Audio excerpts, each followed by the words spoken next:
and welcome to Sav TV. I remain your host Natasha Brown on this particular show, Sav Exclusive, where we interview the best of the best talents here in our country, Nigeria, especially from the city of Port Harcourt, Rivers State, out there to the world as we always do. So for today's interview, I'm thinking it's going to be like really funny because he's more like one of our foremost content creators and also a talented dancer.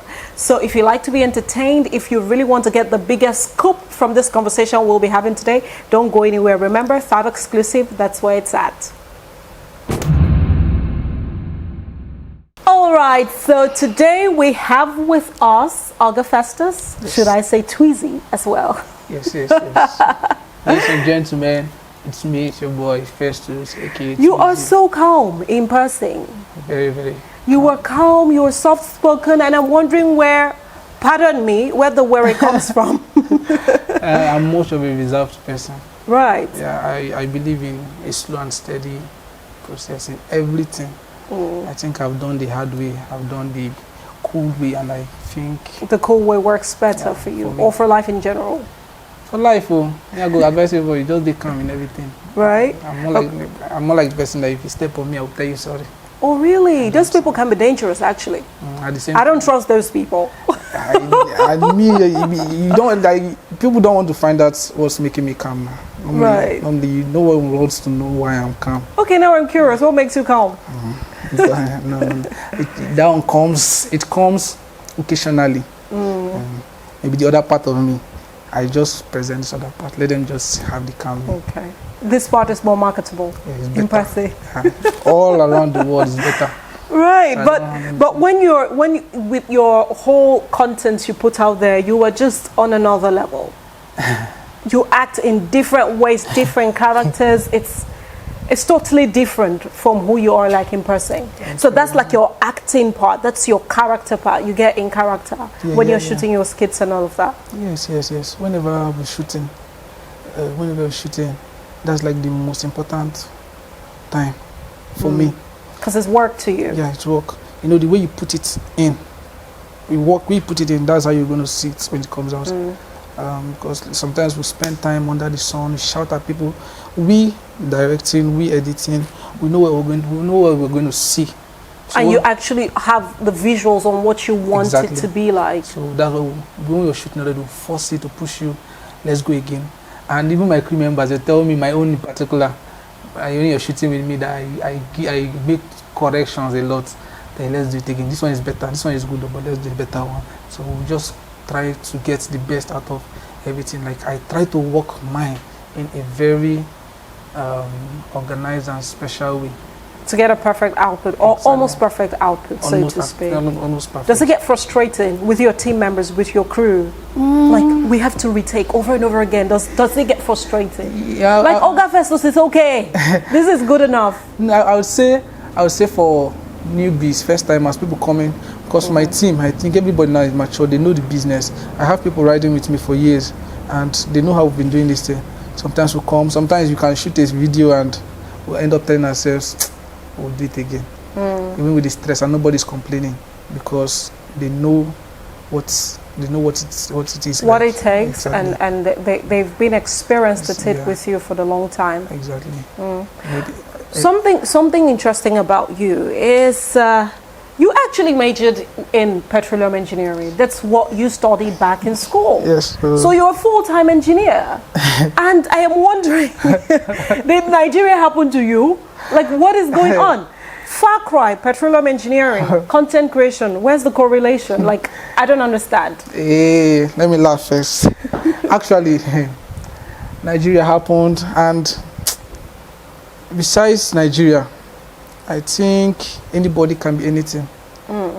A pastor can actually Be a content creator tomorrow? Yes, exactly. Because people mistake content creation now. Yeah. I was actually looking for a medium to bring this out. Content creation is not just skit making. People mistake content creation now for skit making. Explain. People just want now. You have different. I don't want to call names. If I am coming in front of a camera, I'm creating a content. I can be drinking water. I can be doing different things. You see somebody like very dark man. He's a content creator. Is he? Yes. What he's doing is a content. He creates content out of content. He creates content out of everything. To me, he has one of the best contents out there. Exactly, because everybody's content is his content. So anything you're doing, some form of plagiarism there, so to speak, because it's not your original idea. You're leveraging off somebody else's story. But what I'm trying to say is, they mistake content creation now for just comedy. A dancer can actually create content from his dances. A market woman can create content from what she's doing. I can actually decide to be speaking on flowers every day. Then try to tell you about this flower, what's made up of, how long it takes before it dies. I create contents like that, and I put it out. People watching it, that means I'm creating a content for them.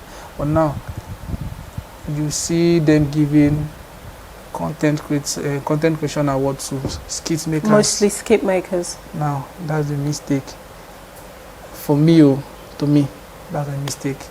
I think we should know that there are different avenues to content creation. You can do educational content, you can do marketing content, whatever aspects. It's not just only, comical relief.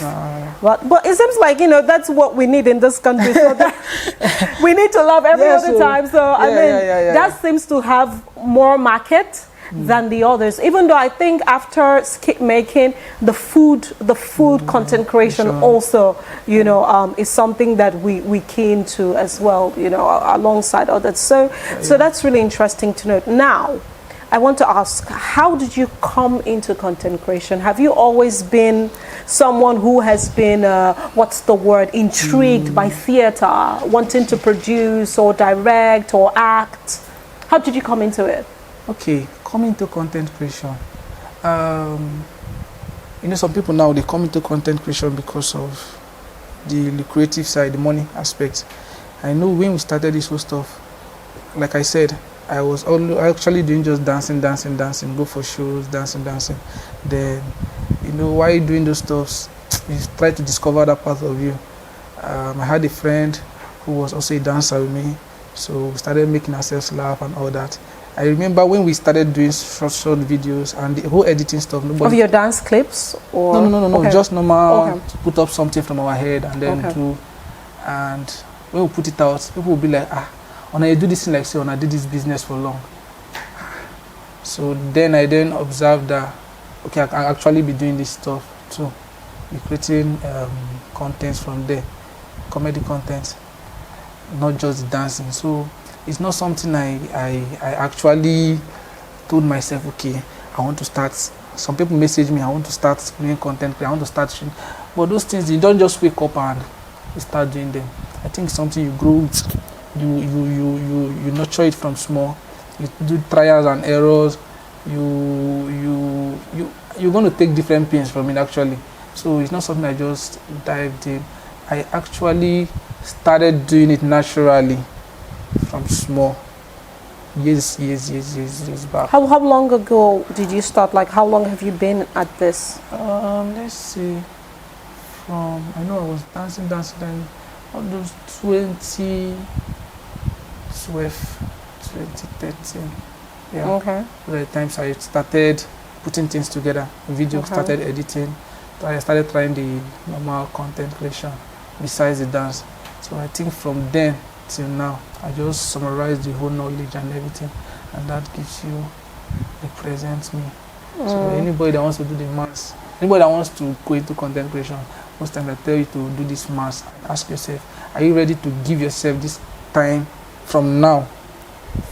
These are years I put into this stuff. So are you ready to start from now? If I say, for example, if I say I did my own for 5 years, or I've been doing this for 5 years, are you ready to give yourself 5 years before you start expecting anything, the whole celebrity stuff, the whole money, blah, blah, blah, blah, blah. All the same, time has nothing on anybody. Some persons just come out today and boom. So the main thing is the mindset. If you think you're good and you want to, or you can, then it's a go.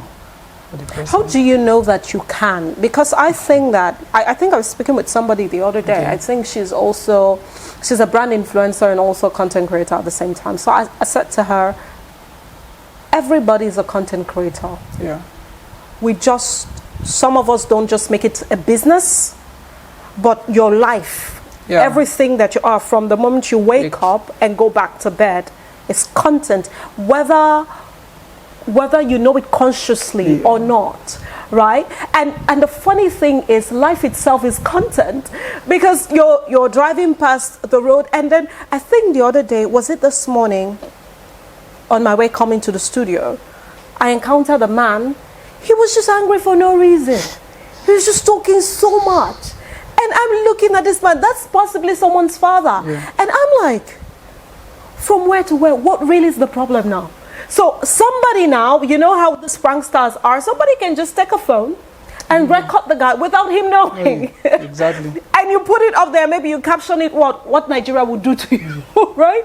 And before you know it, on TikTok, you have over 500K views? Yeah. Thereabout. Before you know, you begin to say to yourself, okay, because I did this, then I'm a content creator. Yeah. But at the end of the day, we forget that just because you had that hit, it doesn't mean that will be consistent, right? Yeah, what I think about this aspect is, how do you ask him how you know you can do this, how you know you can be a content creator. I think some persons, they are always afraid of, most persons are afraid of telling people the truth.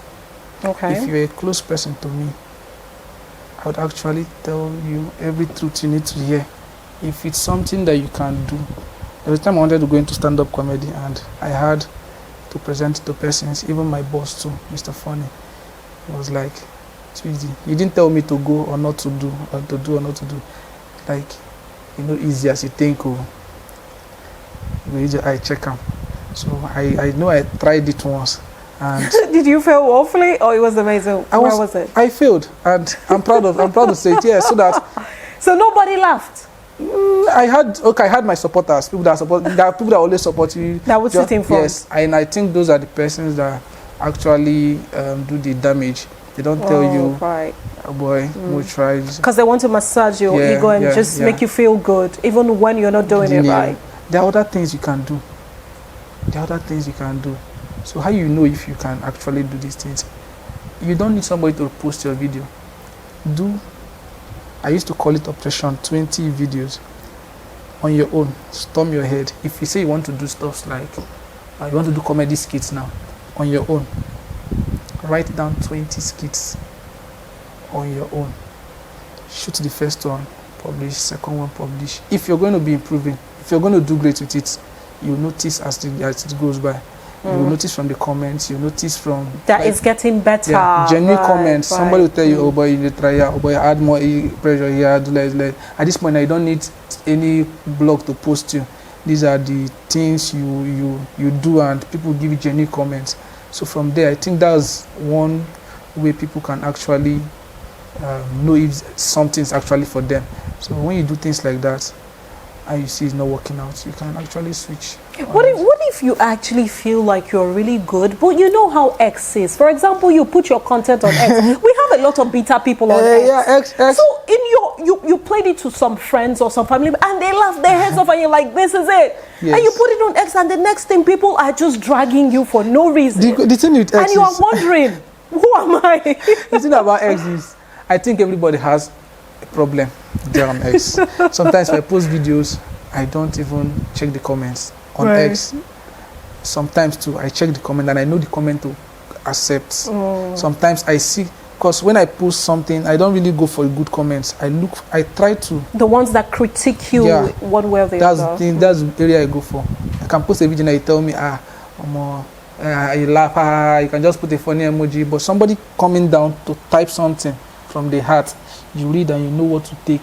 So for X there, I think everybody there is just angry. So if you're going to X, you have to do press up. Right. But that's the thing. If you can actually beat them there, just like my boss Sabinus, you hardly see people telling him you don't know what you're doing. When you do genuine content, you actually find you actually see the comments you're looking for. If somebody now tells you, oh, more, this is not for you, you see people, you not even be the one to attack the person. There are persons there that will do the talking for you. So people should just be ready for everything. Yeah, both the negatives and the positives. Yes, negative. And it's interesting that you said that, because you know how it's interesting that there are a number of people who get to put themselves out there. Okay. Take up a phone, record whatever you want to record, put it out there. Whether the comments are good or bad, you put it out there consistently. Now, there are people who actually are really talented and really good, that if they were actually to put their work out there, it would go global. They might become the next Kabile or the next Mr. Beast. But they're afraid already, because they will just go under people's videos and they're like, oh my God, can I take this? You know, so there's that fear that can actually hold people back. So I will ask you about that, and if you felt such as well, just after the short break. Don't go anywhere, and we'll be right back.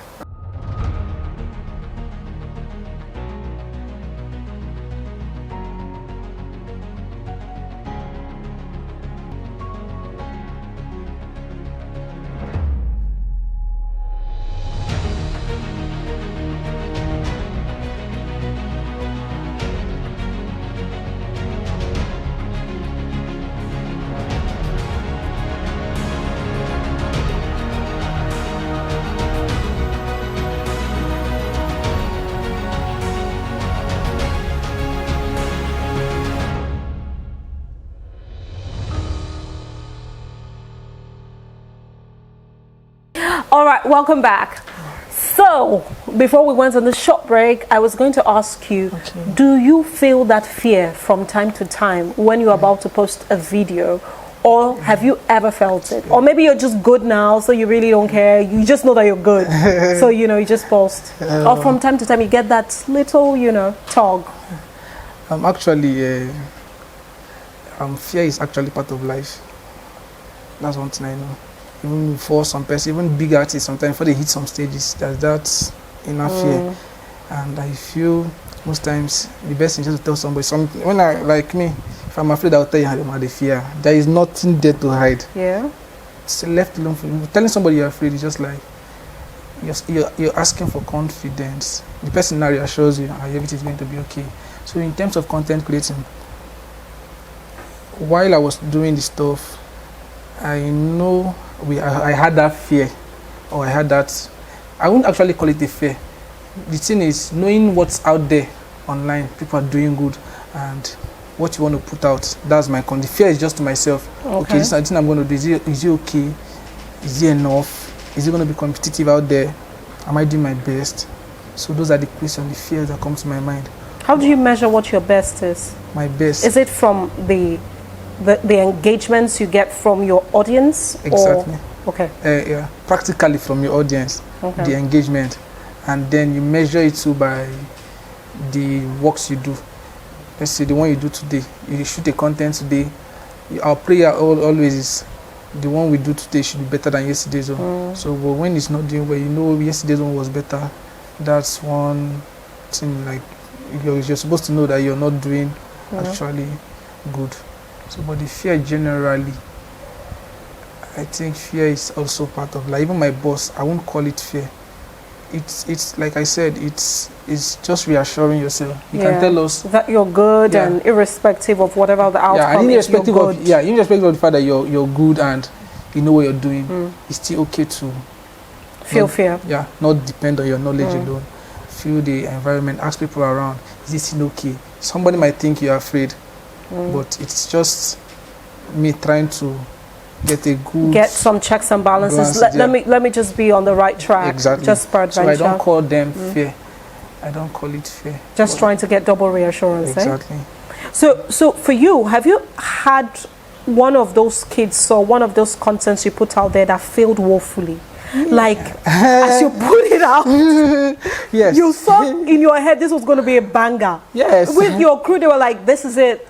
And you put it out there, then, what's going on? You don't get the number of... exactly, that we are thinking about. Yeah.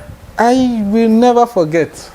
The day my cousin told me, oh boy, that way should not go well. That video not funny at all. Now, growing up with the dance and everything, I did not actually, I was never okay with that word. We try. Oh, let's manage it. Let's manage, we try. And that was never my, so even when we go for competitions, me and my friends out there, we tell ourselves from the house, we're going to win. And God bless us. I always bless God for the kind of light we carry. That kind of assurance light, and you know what you're going to do. And last we most times win the competitions. So the day he told me that thing, you know, so we do not go well. Oh. I promised myself the next one I'm going to do. The same person that told me no go well, she tell you more this one now, and I think that was one thing I did, and that stuff he did. It was not a, like I say, it's not bad for somebody. Somebody, I don't like what I don't like. That's me. I can't like a video I don't like normally. So when somebody tells you, oh, this you do not go well, he's not talking you down. He's actually trying to. It should spur you on to check. Okay, where am I not getting it right? Exactly. What can I do better? Exactly. That's it. It's okay for criticism. Like, I think that's part of life. It's something you should be ready. You cannot just do everything, expect everything to go nice. And if everybody even keeps telling you everything is good, is good, is good, yeah, you should check yourself. Yes. Then that person does not really like you. That person does not really like you. So, we know that in the content creation space, right? YouTube, Instagram, all of the works, a lot of people are making money now. Yeah. Like, the career barrier is broken. Exactly. Like, just put your content out there. Yeah. Even Nollywood, they're beginning to leverage off YouTube. Just put their movies there. You get the numbers, you get your subscriber base, you get converted. But at the end of the day, we still don't have people in the leagues of Mr. Beast, Kaby Lane, that level of revenue generation from their contents, right? In as much as we're still making money, what do you think makes those guys exceptional than the other ones that are, let me say, the C class, so to speak, that are still upcoming? Yeah. Because Kaby Lane is so funny. That guy doesn't say a word. Yeah. And I think it started during COVID. Yes. And I'm like, you just laugh your head off without saying a word. He was actually talked down from where he was working, and then he started his stuff. Like, that's what I say. I think the media and the phone, everything that made it easy for everybody. Just do something. But the main reason why I think we are not actually doing as well as those guys out there. You know, number one, the country where we are. We have a country where the you just have to drag my nation. What did we do to you? It's my nation. Yes, it's my nation. We actually have a country where let's say the content creators are almost getting bigger than the content itself. Now, what does that mean? What I mean is, I was a footballer. I hear comedy is paying. Yeah, comedy. I switch. Now you've added to the number. Living your normal or God ordained gift, doing content creation, and next tomorrow you start matching yourself with someone who has been in the game for long. Or another thing too, the country, the country, their space where they are, they have little or no competitions. But just in Team Sabinus, it's not a competition. You have many of us doing the same content creation. So it would be hard for me, it would be hard for an outsider to point out a particular person from this side. But if he goes to the other part of the world where you have just them and themselves, so it's easy for you to notice them. So I think that's basically the major problem. What actually works for Team Sabinus? Because sometimes I wonder, he has all these key talents under him or in his team or on his team, so to speak, and they have their followers and they have their contents they're putting out there in as much as they shoot together with Mr. Funny. My question is there no time there is some friction and some competition coming in where one of the team members is like, okay, my content is not doing so well, and then this other person, is there that brush where, okay, sometimes there's some strife with amongst team members, or You guys just know how to work cohesively and still, you know, thrive individually. Actually, because I think you guys are almost 30 or more on that team. yes. Yeah. 30. No, we are more now. We're about 30, but now we're more because accommodated some persons too. But in that aspect, you know, generally, this whole content creation stuff is a competition. Generally, whether we like it or not. But using my next member as a case study or as a stone, I always checking on him if I'm doing better than him. That's not a healthy competition. So in my team, I think we always have that healthy competition. I won't even call it a competition because we brush ourselves. I can have a skit now I want to shoot and we chip in something, and so you guys share your ideas freely, and there's no part where anybody steals anybody's idea to shoot. And I think that's one thing that keeps us going too. So we know ourselves. I can actually turn up for you your own skills. You help me, I help you brush it up, we do it and it goes. But going home, but to be somehow going home and seeing that with everybody you're the one you're not doing well. So that's how I classify the competition. If you want to be competitive, let it be on the good side. Healthy competition. Yeah. Not just going about backbiting, looking for ways to, you know, draw somebody else down. But in Sabinus, it has never been like that. It's interesting what Mr. Funny has been able to do. I mean, kudos to him. He's really doing well with his team, and even as an individual, I think that's really interesting. Now, something I want to ask you is your dancing, right? You don't put a lot of that content out there. I don't see a lot of that. I see more of your other short films type of content, but not really dancing. Exactly. Even though I know you recently put up one that you did to the Kiss Daniel song, but you don't put much of that. Okay, let me just come in. I was doing the dancing stuff when I was not in the comedy, and then I had some drawbacks. Like the guy I was telling you that started the comedy stuff, we were dancing together, he died. He passed away, so it was actually hard to cope and continue. Then the comedy, I didn't continue that. Now with the size and everything, the dancing has been a challenge, but I wouldn't lie to anybody. Dance, if you ask me what I want to be, what I want to do, I want to actually do dancing, because I think that's where I express myself well. And you're going to be, after this interview, you're going to be seeing more of the dance content. Interesting. Because, I'm going to be hitting it back to back. Let's say that one you just saw was a comeback. So we're going to be doing there's more that we're going to be seeing. Okay, and then you said you even have like a comic drama dance thing coming up as well. Yes. So those are the kind of things that you'll be putting out now. Yeah. My event fusing comedy and dance. Yeah, my event to actually expose more of what I'm going to be doing after the event. The event is going to actually show you the kind of things you're going to be expecting from me after now. Comedy, dance, drama, and everything. So we just want to see how we can put the comedy and dance together now, instead of putting them aside, doing them differently. So with dance, I'm going to be giving them back to back. Interesting, and I'm wishing you all the best in that regard. Now, I want to ask you, what drives you that every month? First of all, how many contents do you put out per day, or do you have schedules? Do you do like 3 times a week? How many contents do you put out? Like, what's your schedule like? Before now, I actually told myself, what I'm planning on now, at least if I'm doing comedy, if I'm to post a comedy content, at least 3 per week.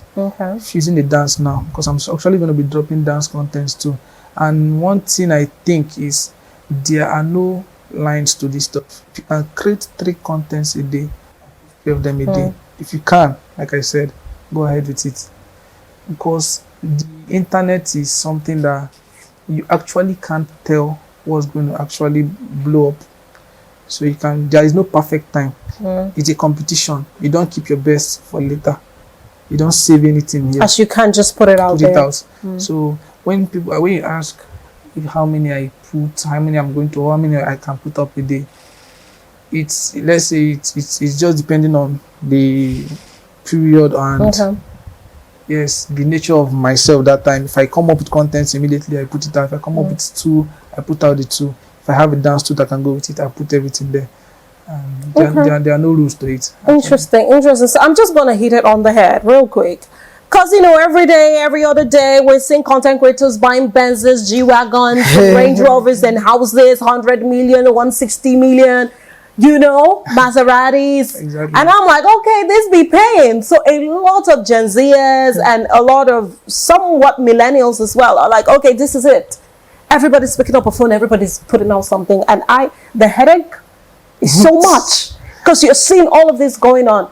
But now I'm going to ask you, what you make, is it enough to keep up with your lifestyle for now? And do you see yourself hitting those Maserati pays soon enough? Because honestly, when we look at those, people begin to even ask, and I'm sure you see those comments. Exactly. What's going on? What are you guys really doing? We're not doing the same content. What are you guys really I don't understand. We'll be here. Actually, the words of my boss, he told me something. I know the good things are the major things. People don't shout when telling people. They whisper it. My boss told me something. He said, "What is riches? Do I want to eat rice? Then I can afford rice. I make rice and I eat. Do I want beans? And then I make beans and I eat. That's riches for me. If I want to get a car, if I say I want to save up and get a car, I can save up and get a car, but it's a necessity. Most of these things, peer pressure or online pressure, you want to feel among, you want to do everything. And for myself, I think where I was is not actually where I am now. So with the way I'm going, I think those things are not they will never be a problem. Never. They will never be a problem. But the thing is, how okay are you at a particular time? Right now, I'm very rich. I am very, very rich the way I am now because I can afford the things I want. Even if we know we want bigger things, but right now, I can take care of myself. So you're content at this stage, and even when you get more, you will still be good regardless. Exactly. Interesting. That's an empowering thought process as well. So lastly, just so that we wrap this up, there are a lot of youngsters who they have already earmarked content creation. That's where it's at. I want to blow. I want to buy that car. So they are not even looking at the process. They're just looking at the outcomes. Exactly. What type of advice do you have for these people? My advice for anybody that wants to, first of all, don't go into something because of what others are doing. Before I go into something, I ask for the bad aspect of it, for the good. I ask you, what are the challenges I'm going to face? Some persons will meet me, I want to be shooting with you. How much are you going to pay me? How much should I pay you? Somebody will tell you, I want you to help me to be editing. I want to pay you. And I told somebody, don't rush into payment. How about you use that money and learn how to edit those videos yourself? Pay and learn the skill yourself. So my advice to most of these persons, don't go into something because you're seeing everybody making a living out of it. And the truth is, we don't know if that's actually what's giving them the money you're thinking. So don't go into something because of the money. Everything you see, there's a price that has been paid. But it's so possible because Mark Angel came out the other day. I think it was said he makes am I right? 300 million per month or per week? Mark Angel. Wait, I don't know. Actually. I saw that. I'm like, my God. But you see how humble. That is a lot of money. But you see how humble he is. Well, yes. Very, very humble interesting. Interesting. But not everybody has that temperament, though. Yes. So if you want to go into something like that, I think those are the kind of persons you look up to, or you should look at, and then not just diving into it because of the money you're seeing. Now, look at people that have the money, but yet that's living a low-key life. So that should give you a second thought, a second reasoning. And anybody that wants to go into content creation for money, that's a very bad one. First, for me, you don't do things for money. Even before we started seeing the small money from it, we were never doing it for money. We were never. Most of the things you see, most of the things we do, most of the things we do and we did then, it was never money affiliated. We go to events, for dancers, we pay our transport there. They give you something that is not even close to the transport you're taking. But in this economy, I mean, money is it's an important thing. Yes, it's important. If it's very important, you just, my advice is, if you think money is important, you work for it. If you want money from content creation, be ready to pay the price. Be ready to be humble. Be ready to do the years. Or, as God may have it, might turn up for it just that day. But be ready for anything that comes with it. You work. Because I know persons that have the followers, have the money, but they're not really keeping up with the content creation again. Because they now find out that that's not the thing they were supposed to do.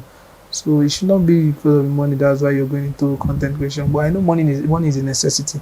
Money is a very big necessity. Very, very big. Even to us that creates content, money stops nonsense. A lot of nonsense. So.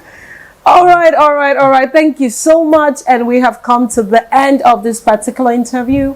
Thank you, Oga Festus, for gracing us with your presence. I would have said, do some little stuff, but I think we're out of time. It's my pleasure. But yeah, thank you so much. And I hope you have enjoyed this interview, and I hope that you learn a thing or two and do better at whatever craft that you're good at. Remember, this is Staff Exclusive. I remain your host, Natasha Brown. Bye for now.